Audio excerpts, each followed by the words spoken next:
جس کو رسول اللہ نے کہا کہ حسین جنتی نوجوانوں کے سردار ہے، وہ حسین جس کے بدن کو سونگھ کر رسول اللہ کہتے تھے حسین تیرے بدن سے جنت کی خوشبو آتی ہے، وہ حسین جس کے بارے میں کہتے تھے حسین اور حسن دنیا میں میرے جنت کے دو پھول ہیں، وہ حسین جس کے بارے میں نبی فرماتے ہیں حسین کو ناراض کیا تو مجھے ناراض کیا، حسین کو خوش کیا تو مجھے خوش کیا۔ اس حسین کا کٹا ہوا سر جب یزیدی لے کے دمشق کے اندر گھس رہے تھے، وہ صحابی رونے لگے۔ اب جب ان کو وہ رو رہے تھے باقی لوگ ہنس رہے تھے، حضرت سکینہ حسین کی بیٹی جب دیکھتی ہے کہ بس ایک آدمی رو رہا ہے باقی سب ہنس رہے ہیں، حضرت سکینہ نے ان کو بلایا، وہ جب قریب آئے تو پوچھا سب تو ہنس رہے ہیں آپ کیوں رو رہے ہیں؟ سب تو ہنس رہے ہیں، سب ناچ رہے ہیں، ناچنے والوں سنو کون ناچ رہا تھا، ایک کودنے والوں دیکھو کون کود رہا تھا، حسین کا دیوانہ حسینیت سن کے رو رہا تھا، یزیدیت ڈھول باجے کی اس کھنک میں ناچ رہے تھے۔ یزیدیت مت بنو، حسینیت کو اختیار کرو۔ حضرت سکینہ حسین کی بیٹی ہے، امام حسین کی بیٹی اس شخص کو بلاتی ہے، کہتی ہے سب تو ہنس رہے ہیں آپ کیوں رو رہے ہو؟ وہ کہتے ہیں بیٹی میں کیوں نہ رہوں، میں کیوں نہ رہوں، میں وہ شخص ہوں جو تمہارے نانا جان کا صحابی ہوں، بتاؤ تو صحیح تم کون ہو؟ کہنے لگے اے میرے نانا کے صحابی سنو، میں اسی کٹے ہوئے سر حسین کی بیٹی سکینہ ہوں، میں حسین کی بیٹی ہوں، سکینہ ہوں۔ وہ صحابی عرض کرتے ہیں اے حسین کی بیٹی سکینہ آج کوئی میرے لائق خدمت ہے تو کہو، آج میں کچھ کرنا چاہتا ہوں تاکہ اس بھیڑ کا جب قیامت کے دن امتحان لیا جائے تو سب کے ساتھ میں نہ کھڑا ہو جاؤں۔ سب تو ناچ رہے تھے لیکن میں سچا حسینی تھا جو اہل بیت کی خدمت کر رہا تھا۔ اے سکینہ ذرا بتاؤ تو صحیح آج میں آپ کے لیے کیا کر سکتا ہوں؟ میری بہنوں سنو سکینہ کیا کہتی ہے، سنو سکینہ کی بولی سنو، خوب سن لیے اس کی سکینہ کی بولی سنو۔ سکینہ حسین کی بیٹی کہتی ہے اے میرے نانا جان کے صحابی، یہ جو میرے ابو کا سر نیزے پہ لٹکا کے یہ لے جا رہے ہیں یہ ہمارے قریب ہے، اس کو تھوڑا آگے کر دیجئے، ہم لوگوں سے تھوڑا دور کر دیجئے۔ وہ صحابی دیکھتے رہ جاتے ہیں، حسین کی بیٹی کو دیکھ کر کہتے ہیں اے حسین کی بیٹی اس وقت اپنے باپ کے سر کو دور کیوں کرنا چاہتی ہو؟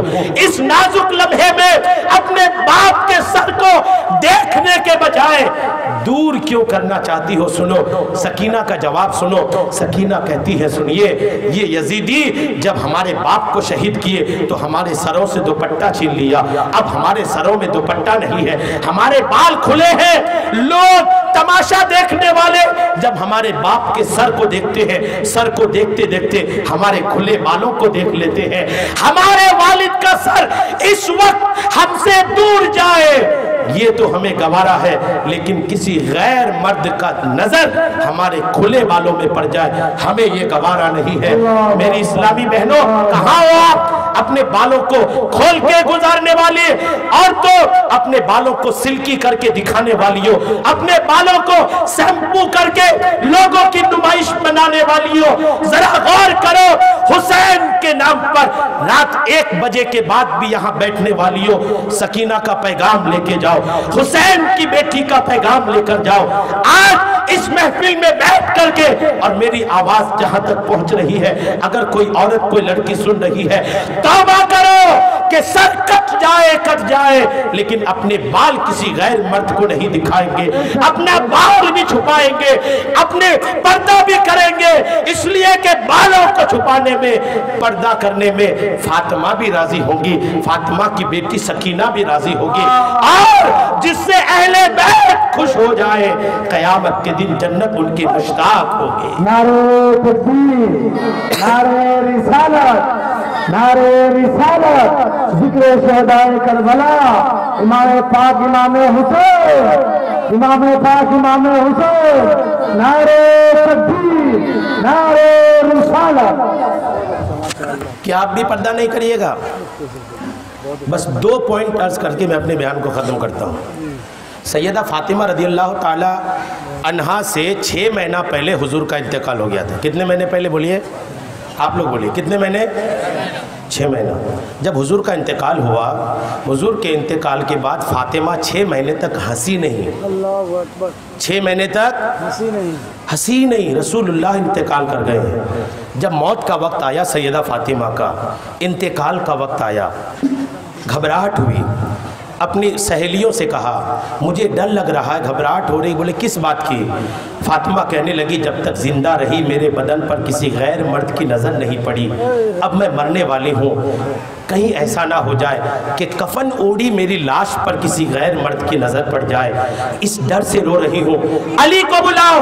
جب علی آئے کہنے لگے اے علی میرا انتقال رات کو ہو جائے تو خدا کے واسطے اعلان نہیں کرنا، کسی کو بتانا نہیں، رات کے اندھیرے میں گھر کے ہی کچھ لوگوں کو لے جا کر کے دفنا دینا۔ بولے کیوں؟ اس لیے کہ اگر فاطمہ کی لاش کو اعلان کرا کے دفن کرو گے، نبی کی بیٹی ہو، ہزاروں کی بھیڑ آ جائے گی، اور میں یہ گوارا نہیں کرتی کہ میرے کفن اوڑی لاش پر بھی کسی غیر مرد کی نظر نہ پڑے، میں اس سے ڈرتی ہوں۔ آپ کے پاس ایک عورت تھی، وہ کہنے لگی اے فاطمہ، اے رسول اللہ کی بیٹی، میں نے کئی ملکوں میں دیکھا ہے کہ اگر کوئی عورت انتقال کرتی ہے تو اس کے لیے تابوت کے طور پر ایک ایسا کوہان نما بناتے ہیں کہ اس کے اندر لاش کو رکھتے ہیں، وہ لاش چھپ جاتی ہے۔ سیدہ فاطمہ نے کہا اچھا بنا کے دکھاؤ۔ وہ عورت بنا کے دکھاتی ہے۔ آج جو تابوت چل رہے ہیں کہ اس کے اندر لاش کو رکھتے ہیں، ویسی تابوت انہوں نے لکڑی کا بنا کے دکھائی، اور جب سیدہ فاطمہ نے اس کو بنتے ہوئے دیکھ لی اور یقین ہو گیا کہ اگر میری لاش کو اس کے اندر ڈال دیے تو کوئی مرد مجھے دیکھ نہیں پائے گا۔ سنیے، نبی کے انتقال کے بعد 6 مہینہ تک جس فاطمہ نے ہنسی نہیں، اس تابوت کو دیکھ کر جب یقین ہو گیا میری مری ہوئی لاش بھی پردے میں رہ گئی تو خوشی میں مسکرا دی، خوشی میں مسکرا دی۔ اب بھی پردہ نہیں کریے گا۔ بس آخری پیغام میں دیتا ہوں، آپ کے لیے یہ آخری پیغام ہے، خوب سنیں جلسہ، خوب کرے پروگرام۔ اگر پروگرام کرنے کے بعد ایک بھی آدمی نمازی نہیں بنا تو ہمارا جلسہ کس کام کا؟ کم سے کم جمعہ تو پڑھے۔ ہمارے علاقے میں بڑی جو مسجدیں ہیں، بڑی جو مسجدیں ہیں، ابھی میں 6 مہینہ پہلی بار 20 سال میں اس علاقے میں رہنے کی سعادت حاصل کر رہا ہوں، بڑی بڑی بستیوں میں چھوٹی چھوٹی مسجدیں۔ پوچھا امام صاحب سے، وہ بھی جمعہ میں نہیں پڑھتی۔ بولے اتنی بڑی آبادی جمعہ میں مسجد نہیں پڑھتی؟ بولے سارے لوگ جمعہ بھی نہیں پڑھتے۔ اگر آپ میں سے کوئی جمعہ نہیں پڑھتے، خدا کے بندو توبہ کرو۔ اگر 3 جمعہ نہیں پڑھتے تو رسول اللہ فرماتے ہیں وہ میری ذمہ داری سے نکل جاتا ہے۔ اب رسول اللہ کی ذمہ داری سے نکل جاؤ گے تو کہاں کے رہو گے؟ امام حسین کے اس جلسے میں بیٹھنے والے سنو، جب 9 تاریخ ہوئی، کتنی تاریخ ہوئی بولیے؟ محرم کی جب 9 تاریخ ہوئی، 2 تاریخ سے 9 تاریخ تک سمجھانے کا سلسلہ چلتا رہا۔ 9 تاریخ کو یزیدی لوگ ماننے کو تیار نہیں، آج لڑائی ہوگی کہ ہوگی، آج لڑنا ہی ہے۔ امام حسین نے اپنے بھائی عباس علم بردار سے فرمایا اے عباس جاؤ یزیدیوں کو سمجھاؤ، آج کی رات کی مہلت دے دو، 9 تاریخ کو رک جاؤ، کل جب صبح 10 تاریخ ہوگی، کل جمعہ کا دن بھی ہے، جمعہ کا دن اور 10 تاریخ بھی ہوگی، اے یزیدیوں کل لڑا جائے گا، آج 9 محرم کو مہلت دے دو۔ عباس علم بردار حسین کی بارگاہ میں کھڑے ہو کے عرض کرتے ہیں حضور جب لڑنا ہی ہے، شہادت سامنے کھڑی ہے تو آج 9 کو کیوں روک رہے ہیں؟ کل ہی کیوں، آج ہی کیوں نہیں؟ تو حسین کا جواب سنیے مسلمانوں، حسین کا جواب سنو۔ امام حسین کہتے ہیں اے بھائی عباس، یہ ہماری زندگی کی آخری رات ہے، آج کے رات کے بعد ہمیں نماز پڑھنے کا مزہ نہیں ملے گا، قرآن کی تلاوت کا مزہ نہیں آئے گا، ذکر و اذکار کی لطف نہیں ملے گا۔ اے عباس، خدا کو یاد کرنے کا جو مزہ ہے وہ اب ہمیں شہادت کے بعد نہیں ملے گا۔ آج جو ہماری زندگی کی آخری رات ہے، اس آخری رات کو ہم خدا کی عبادت کے مزے لینا چاہتے ہیں۔ ان کو کہہ دو آج رک جائے، اور آج رات بھر ہم سوئیں گے نہیں بلکہ رات بھر خدا کی عبادت میں کاٹ کر کے خدا کی عبادت کے مزے لیں گے۔ گھر میں شادی ہو، میت ہو جائے، بڑے بڑے نمازی اور حاجی نماز چھوڑ دیتے ہیں، لیکن حسین جس 10 تاریخ کو لڑنے والے تھے اس 10 تاریخ کی صبح کی فجر کی نماز بھی جماعت کے ساتھ پڑھے تھے۔ سنے آپ نے؟ جس 10 تاریخ کو لڑائی ہونی ہے شہادت سامنے کھڑی ہے دلہن بن کے، لیکن پھر بھی امام حسین فجر کی نماز جماعت سے پڑھ رہے ہیں۔ اب بھی نماز نہیں پڑھیے گا میری بہنوں، آپ پردہ کرنا سیکھو، آپ عبادت، نیکی، ذکر و اذکار کرنا سیکھو۔ انشاءاللہ آپ جس دن حسینی کردار کو اپنائیں گے، صرف ذکر نہیں کردار کو اپنائیں گے، سچے حسینی کہلائیں گے۔ اللہ تبارک تعالی ہم سب کو سننے سے زیادہ عمل کی توفیق عطا فرمائے۔ استغفر اللہ ربی من کل ذنب واتوب الیہ۔ بہت اچھا ماشاءاللہ، سلام علیکم کے لیے آپ کھڑے ہو جائے۔ بہت اچھا بہت اچھا، اللہ تعالیٰ ہم کو آپ کو سننے اور سنانے سے زیادہ عمل کرنے کی توفیق عطا فرمائے۔ میں